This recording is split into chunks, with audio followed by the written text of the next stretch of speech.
Hello friends, welcome to Finance MCQ channel. I am CMA Akula Sridhar, and friends, I will be covering your Companies Act 2013 topic of technical syllabus, that is paper 2 of general syllabus. And friends, in today's video we will be covering the topic share capital and debentures as specified under chapter 4 of Companies Act 2013. Friends, this technical syllabus includes subjects such as costing, then commerce and accountancy, management, finance, Companies Act and economics. And friends, this technical syllabus is very important for your selection as it covers 100 marks in phase 1 and is also having 2/3 weightage in phase 2 of your SEBI Grade A officer exam. So let's begin. So friends, in the previous series of lectures as covered by CA Pritam Singh Sangwan sir under sources of finance topic, you have already studied the following topics in detail. That is equity share capital, preference share capital, debentures and bonds, employee stock option plan, buyback of shares, issue of bonus shares and right issue of shares. So we will not repeat these topics, we'll move on and study some other important topics under this chapter which are very much relevant for your upcoming exam. So friends, first important section is section 46 that deals with certificate of shares. So friends, what are the implications of having a share certificate? Share certificates are considered as a receipt of purchase of your shares and reflects the ownership of the specified number of shares mentioned therein. So friends, it is a prima facie evidence of the title of the person to such shares. And friends, where the shares are held in depository form with depositories such as NSDL and CDSL, in that case the record of the depository will be the prima facie evidence of the interest of the beneficial owner, and the same can be accessed by opening a demat account with depository participants like Angel Broking, Sharekhan, Zerodha, etc. Moving on, next is who will sign the certificate. So friends, remember that a share certificate will be signed by 2 directors or by a single director and a company secretary where the company has appointed a company secretary. So friends, this can be divided into 2 parts. First is either by 2 directors or by 1 director plus CS. Moving on, so friends, there will be 2 cases where a duplicate certificate will be issued by company. First one, when the share certificate is proved to have been lost or destroyed. So friends, in this case the shareholder will have to follow a cumbersome procedure, like he will have to first file an FIR, then he will have to prepare affidavit, surety and indemnity bond, and then he will have to submit all these documents with the company. And even when the duplicate certificate that will be issued by the company will have the word duplicate stamped on them. And the second case where the duplicate certificate will be issued will be in the case when it has been defaced, mutilated or torn and the original certificate is surrendered to the company. So friends, again in this case the company will issue a duplicate certificate. And friends, let's study the penal provisions regarding this. So friends, if a company with an intent to defraud issues a duplicate certificate of shares, then the company shall be punishable with a fine, and the minimum fine will be in this case will be 5 times the face value of the shares. And friends, as far as the maximum fine is considered, it will be 10 times the face value of such shares or rupees 10 crores, whichever is higher. And friends, every officer who will be in default will be penalized as per section 447. So friends, section 447 we have already studied in detail in our previous lectures on prospectus and allotment of securities topic. Moving on, so friends, next important section deals with voting rights of shareholders, that is section 47. So friends, as far as equity shareholders are considered, we know that equity shareholders are considered the owner of the company and they have the right to participate in the general meeting. And friends, in fact the notice of the meeting is to be compulsorily served to every equity shareholders as per the provisions of section 101 of Companies Act 2013. They will have the right to vote on every resolution placed before the company. And friends, this voting right on the poll shall be in proportion to his share in the paid up equity share capital of the company. For example friends, suppose if a company is having equity paid up share capital of rupees 1 lakh divided into 10,000 shares of 10 each. Suppose Mr. X is having 2,000 shares. So remember that friends, in that case he will have 20% voting rights, that is in proportion to his shares in the paid up equity share capital of the company. And friends, as far as preference shareholders are considered, remember that they will have the right to vote only on resolutions which are directly affecting the rights attached to the preference shares, or in the resolution for the winding up of the company, or resolutions affecting repayment or reduction of share capital. So friends, remember that preference shareholders will have the right to vote only in three cases. First, when their rights are directly being affected. Second, in case of winding up of company. And third, in case of resolutions affecting repayment or reduction of share capital.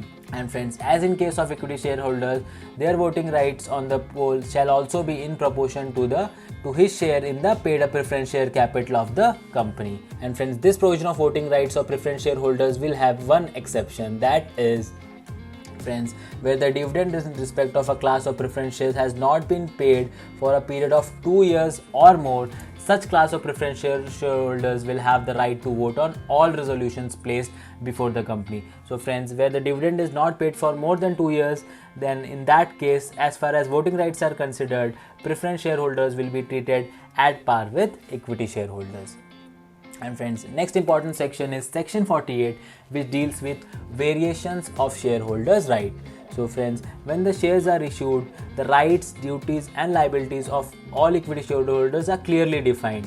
So friends, even then, if the shareholders wanted to vary their rights, they will have to get a consent in writing of the holders of not less than 3/4, that is 75% of the issued shares of that class, or by means of passing special resolutions passed at a separate meeting of the holders of the issued share of that class.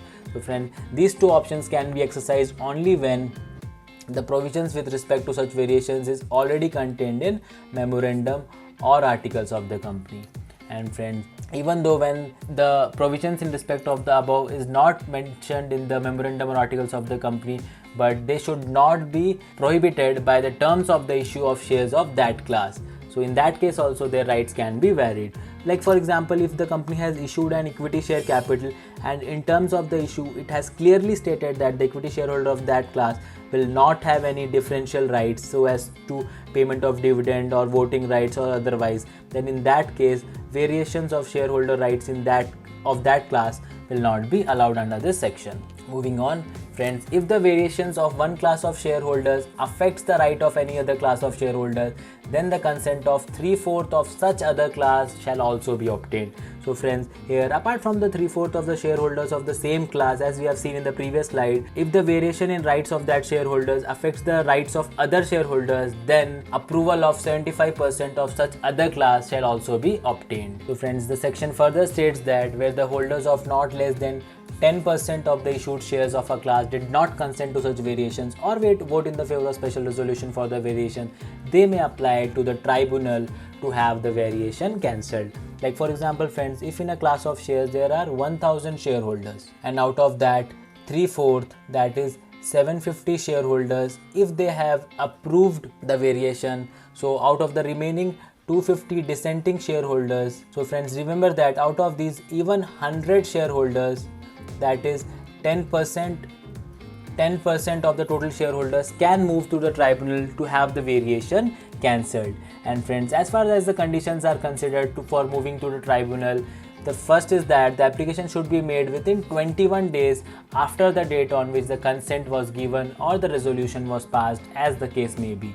And friends, the application can be made by representatives of these 100 shareholders, as I have shown in the example of the dissenting shareholders, on appointment in writing for the purpose. And friends, the decision of the tribunal on any application under subsection 2 shall be binding on all the shareholders. And friends, as far as the company is considered, the company shall within 30 days of the date of the order of the tribunal file a copy thereof with the registrar for registration. And friends, in case of default, the company shall be punishable with a fine that is minimum of rupees 25,000 and the maximum fine will be 5 lakh rupees. And friends, every officer who is in default will be punishable with imprisonment for a terms which can be extended to the maximum of 6 months. And friends, here again the minimum fine will be 25,000 and the maximum fine will be 5 lakh rupees for officers who are in default. And friends, moving on, let's study section 52, which deals about application of premiums received on issue of shares. So friends, when the shares are issued by the company at a price higher than the face value of the shares, then that extra amount is received is called premium. Like friends, for example, if the face value of a share is rupees 100 and the company issues the shares at rupees 110, so friends, this extra 10 rupees is credited to the securities premium account. So friends, in this section we are studying the areas where this 10 rupees can be spent by the company. So friends, this can be spent in 5 areas. First, towards the issue of fully paid up bonus shares. And friends, then the securities premium account can be utilized for writing of the preliminary expenses. And friends, this securities premium account can also be used to writing of the expenses related to commission paid or discount allowed on any issue of shares or debentures of the company.